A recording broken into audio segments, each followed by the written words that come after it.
We continue our review of the sectors in the outgone year 2021, and the energy sector is now the focus, where it's been described as a mixed bag of wins and challenges. From the Petroleum Industry Act to the expected removal of petrol subsidy, there are issues that took center stage last year and may in fact do so as well in 2022. Our energy correspondent, Olu Phillips, reports. Energy provision or electricity supply has for a long time remained a thorny issue, a continuous talking point and one that has sharply divided consumers against providers. The huge sums of money budgeted and supposedly spent in dollars versus its inability to deliver or otherwise is to simply say consumers, Nigerians, want more energy supplied to them, while operators want the right pricing and payment for the product being delivered and demanded. Call it cost-reflective tariff or the argument by consumers to have more before they can pay more. In May of 2021, the Federal Executive Council approved 6.2 billion naira for execution of various power projects across the country.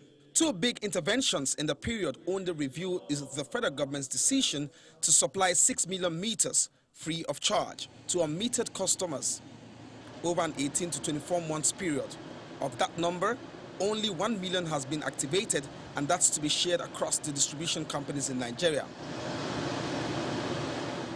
In 2019, President Buhari signed an agreement with Siemens German worth 2 billion euros in the first instance.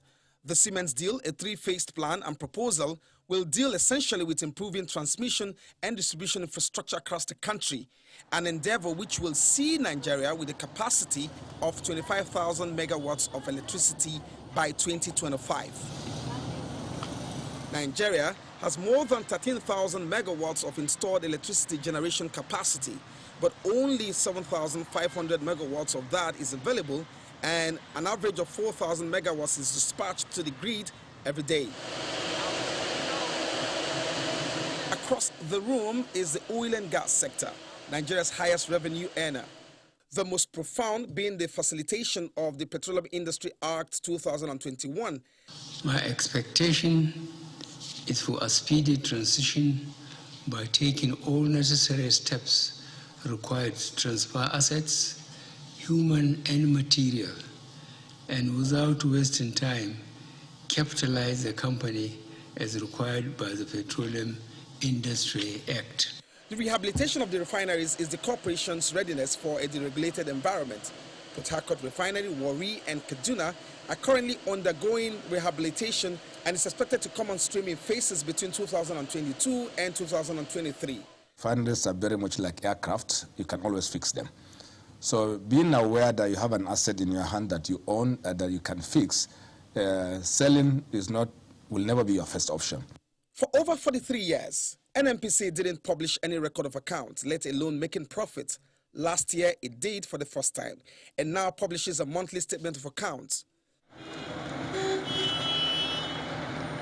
Perhaps this is that year when Nigerians will pay more for petrol.